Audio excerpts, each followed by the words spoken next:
네, 집중적으로 이슈 다뤄보는 시간입니다. 키워드를 통해서 더 깊은 이슈 하나씩 자세히 파헤쳐 보도록 하겠습니다. 이슈 레이더 시간, 오늘은 한국경제TV 신인규 기자와 함께합니다. 기자님 어서 오세요. 안녕하십니까. 안녕하세요라고 인사냈지만 마음만은 편치 않은 또 월요일장이 될 것 같은데 그래도 또 몰라요. 오늘 장중 변동성을 어떻게 확대할 수 있을지 여부에 또 시장에 관심이 쏠리고 있습니다. 일단 금요일 뉴욕 증시에 대해서 좀 자세히 알아보고 싶어요. 첫 번째 키워드를 경착륙 공포라고 또 꼽아 오셨는데 네. 금요일 뉴욕 증시 많이 안 좋았죠? 많이 안 좋았죠. 저희가 미국의 고용 보고서 주목해야 된다 말씀드리면서 실업률이 4.1%가 추정치였는데 이거 넘어가면 좀 걱정스럽습니다라고 얘기를 해버렸는데 실업률이 4.3%를 기록했습니다. 이게 실업률 자체가 절대적으로 높다라는 걸 떠나가지고 절대적으로는 사실 높은 수치라고 보긴 어렵거든요. 미국에서 걱정하는 지난번에 이 뉴욕 연은 총재하셨던 빌 더들리가 얘기했던 쌈의 법칙상 지금 경기 침체 초기 신호가 들어왔다라고 얘기할 수 있는 실업률이 나왔기 때문입니다. 4.2%만 넘어가도 이 법칙이 발동이 된다라고 얘기를 드렸었는데 4.3을 찍었고요. 그러다 보니까 미국에서 진짜 경기 침체 오나? 이번에는 진짜 오나? 왜냐하면 미국은 경기 침체가 온다 그러면서 계속해서 안 왔었거든요.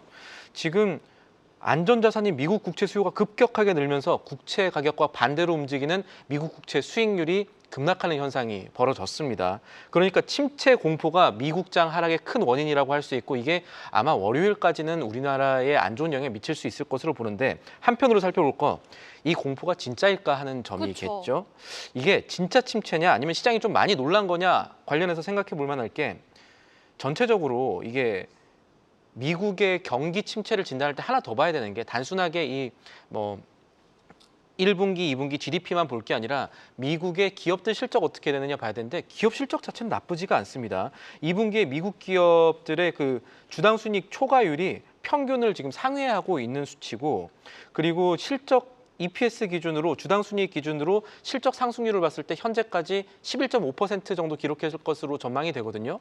이거는 기업 실적이 한 축이 되어서 떠받치고 있는 미국의 경제가 기업 실적만 보면 침체라고 단정짓기 어려운 수준 아닌가라고 하는 점도 생각해 봐야 될 것 같은데 그럼에도 불구하고 지금 미국에서 경기 침체 신호가 등장했다는 것 그리고 월가에서 보고 있는 AI 이거 조금 과잉 투자가 된 것 아니냐 이런 우려가 조금 지속하고 있다는 점까지는 함께 살펴보셔야겠습니다.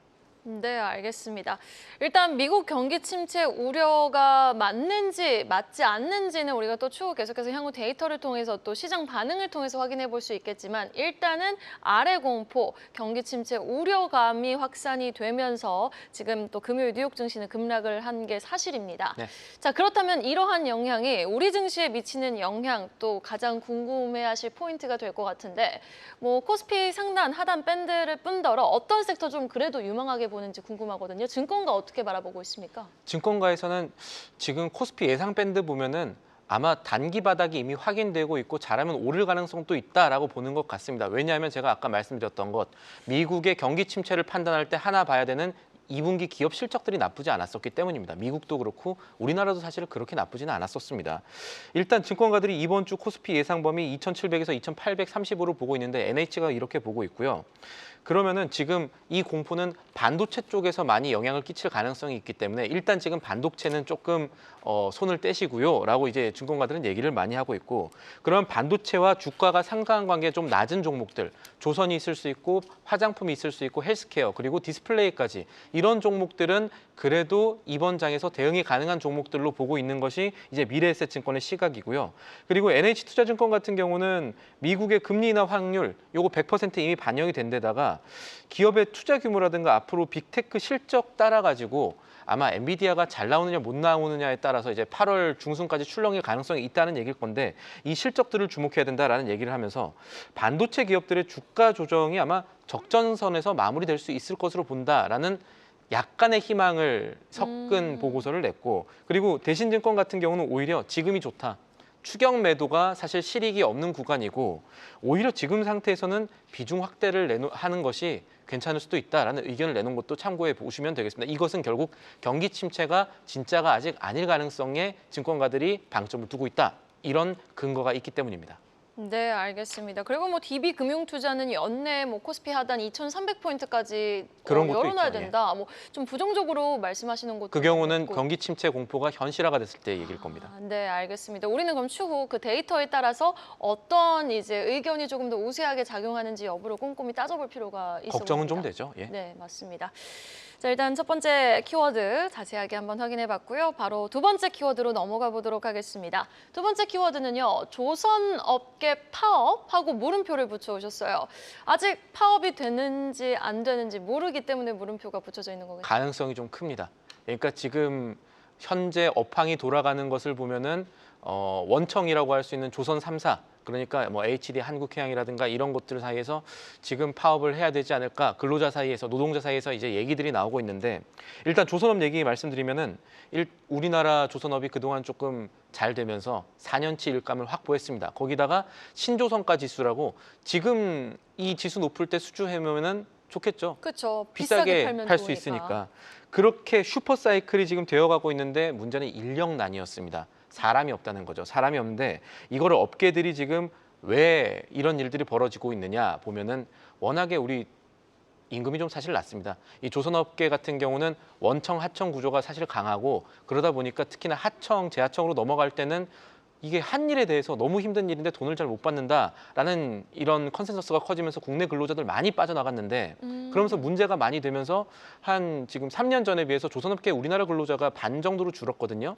이걸 외국인 지금 근로자가 대부분인가요? 예, 지금 그래서 외국인 근로자를 급히 수혈하고 있는 상황입니다. 그래서 네. 올해 사실 걱정 많이 됐는데 걱정만큼의 인력난이 오지 않았던 건 사실 외국인 근로자 때문이었다라는 얘기가 많습니다.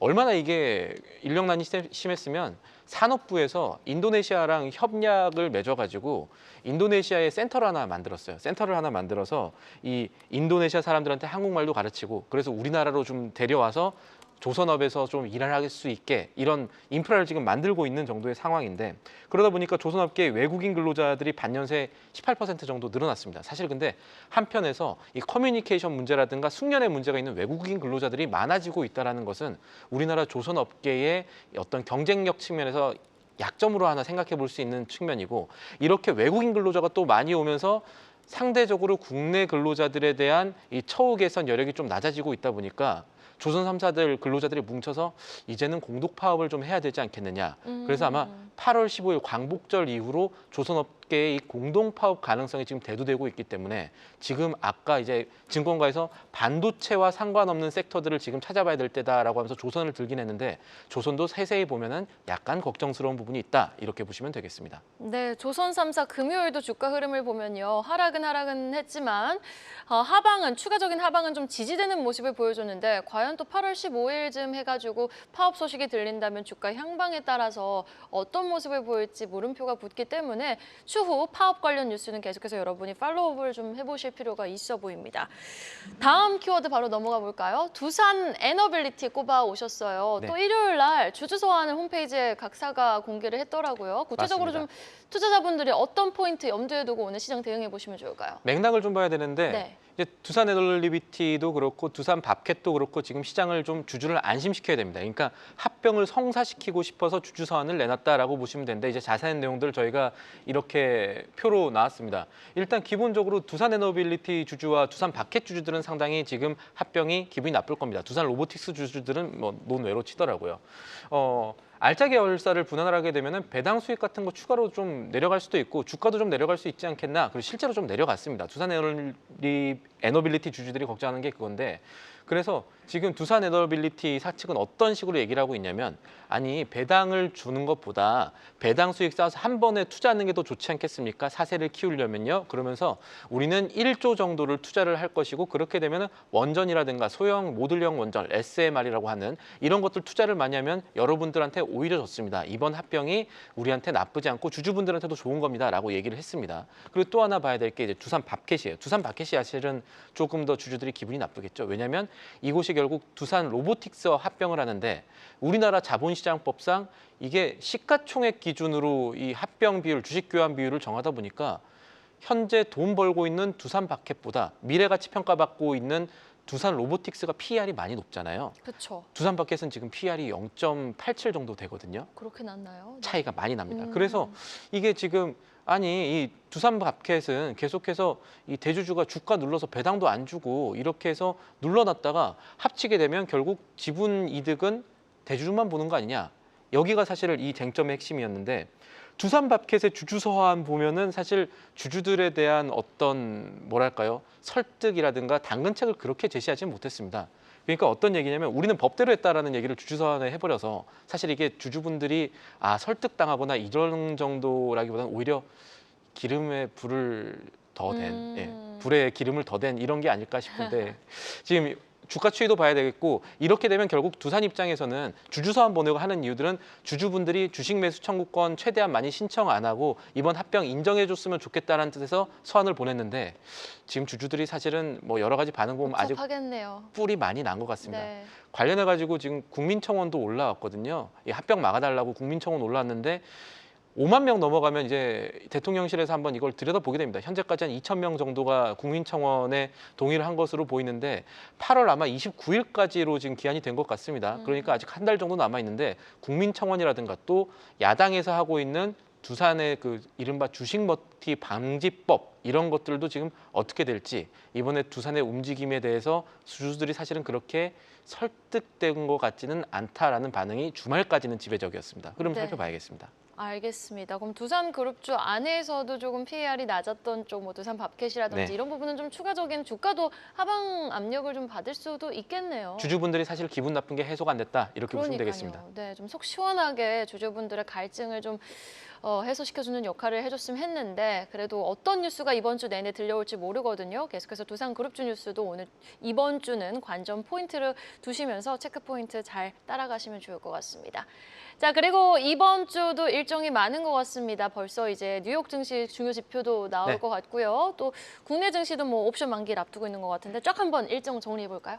일단 우리나라 월요일이죠. 이제 지금 봐야 될 게 우리나라보다는 사실은 미국이 조금 더 중요합니다. 이 최저임금 같은 경우는 10,000원이 넘어갔지만 이거 이미 이제 정해진 것이고요. 확정 고시가 난다는 뜻이고 미국의 7월 비제조업 구매관리자 지수 이게 서비스업 PMI라고 보시면 되는데 지금 미국 계속 경기 침체 공포 얘기가 나오고 있잖아요. 그러니까요. 그래서 PMI가 조금 중요합니다. 서비스업 같은 경우는 그래도 미국이 조금 괜찮았었는데 예상치가 50을 지금 넘어갈 것으로 봅니다. 한 달 전에는 50이 안 넘었었는데 이 PMI라는 것은 50을 기준으로 해가지고 50이 넘으면 경기 확장 국면, 50이 안 되면 경기 축소 국면 이렇게 가는 거기 때문에 예상치대로만 나와준다면 아니면 예상치대로 조금 더 나와준다면 갑자기 싸웠던 미국의 경기 공포 조금 사그라들 가능성이 있을 것으로 보이고요. 일본, 유럽도 역시 같은 날 뭐 PMI 발표하니까요.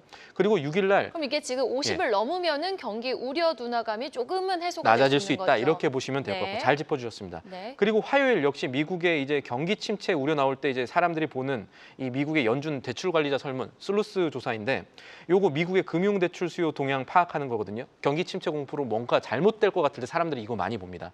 여기서 특정적인 부분들이 조금 나올 가능성이 있어서 이건 약간 걱정스러운 부분이고 그리고 호주가 기준금리 내놓는 것도 사실은 큰 틀에서 달러 강세라든가 이런 것들을 볼 때 살펴볼 부분이 되겠습니다. 그리고 7일 수요일은 우리나라의 6월 경상수지 나옵니다. 경상수지 나오고 또 하나 봐야 될 게 최근에 뭐 이란이라든가 여러 가지 불안들이 있는 유가 물건은 미국의 주간 원유 재고 보시면 되고요.